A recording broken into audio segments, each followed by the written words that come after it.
Hello, എല്ലാവർക്കും Sanees flavour ഹെവലിൻ്റെ മറ്റൊരു വീഡിയോയിലേക്ക് സ്വാഗതം.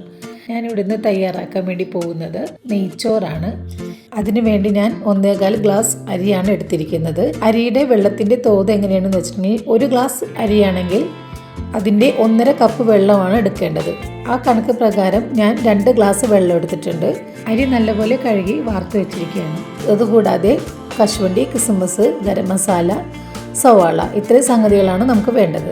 ചൂടായി വന്ന പാനിലേക്ക് നമ്മൾ വെളിച്ചെണ്ണയും നെയ്യും കൂടി മിക്സ് ചെയ്തിട്ടാണ് ഇട്ട് കൊടുക്കണേട്ടോ.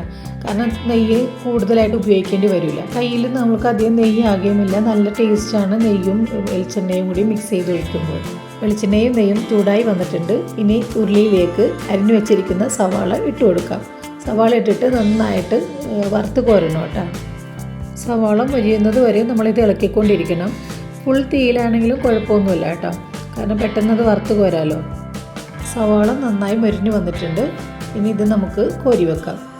ഇനി ഇതിലേക്ക് കശുവണ്ടി ഇട്ട് കൊടുക്കാം.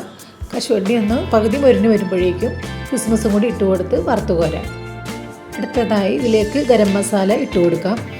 അതെല്ലാം നന്നായിട്ട് പൊട്ടി വരുമ്പോഴേക്കും അരിയും കൂടി ഇട്ട് കൊടുക്കാം കേട്ടോ. ഇതിലേക്ക് നമ്മുടെ പ്രധാനമായ അരി ഇട്ട് കൊടുക്കണം കേട്ടോ. അരി ഇനി നമുക്കിതിൽ നന്നായിട്ട് വറുത്തെടുക്കാം. ഇങ്ങനെ വറുക്കുമ്പോൾ അരി തമ്മിൽ ഒട്ടിപ്പിടിക്കുകയില്ല, നല്ല ടേസ്റ്റും ആയിരിക്കും കേട്ടോ. അരി നല്ലോണം വറുത്ത് വന്നിട്ടുണ്ട്. ഇനി ഇതിലേക്ക് വെള്ളം ഒഴിച്ചു കൊടുക്കാം. 2 ഗ്ലാസ് വെള്ളമാണ് എടുത്തിരിക്കുന്നത്. ഇനി ആവശ്യത്തിന് ഉപ്പിട്ട് കൊടുക്കാം. അതിനുശേഷം ഇത് നന്നായിട്ട് തിളച്ച് വരുമ്പോൾ നമുക്കിത് മൂടി വെക്കാം. നെയ്ച്ചോറ് എങ്ങനെയായി നോക്കാം. നന്നായിട്ട് വെന്തിട്ടുണ്ട്. ഇനി ഒന്ന് ഇളക്കി നോക്കാം കേട്ടോ. പരസ്പരം ഒട്ടിപ്പിടിക്കാതൊക്കെ ആയിട്ട് നന്നായിട്ട് കിട്ടിയിട്ടുണ്ട് കേട്ടോ. അരി വെന്തിട്ടുണ്ട്. ഇനി ചോറിലേക്ക് നമ്മൾ പൊരിച്ച് കോരി വെച്ചിരിക്കുന്ന കശുവണ്ടിയും കിസ്മസും ഇട്ട് കൊടുക്കാം. അതിൻ്റെ മുകളിലേക്ക് വറുത്ത് കോരി വെച്ചിരിക്കുന്ന സവാളയും കൂടി ഇട്ട് കൊടുക്കാം കേട്ടോ. അങ്ങനെ നമ്മുടെ നെയ്ച്ചോറ് റെഡിയായി. എല്ലാവരും ഇതൊന്ന് ട്രൈ ചെയ്ത് നോക്കണം. മിക്കവർക്കും അറിയാവുന്ന കാര്യമായിരിക്കും, എന്നാലും എൻ്റേതായ രീതിയിൽ ഞാൻ പറഞ്ഞു എന്നുള്ളൂ. എൻ്റെ വീഡിയോ ആദ്യമായിട്ട് കാണുന്നവരാണെങ്കിൽ ഒന്ന് സബ്സ്ക്രൈബ് ചെയ്ത് സപ്പോർട്ട് ചെയ്യണം കേട്ടോ. നിങ്ങളിലെല്ലാവർക്കും നിങ്ങൾ എത്തിച്ചു കൊടുക്കണം, ഷെയർ ചെയ്ത് കൊടുക്കണം. Okay, bye bye.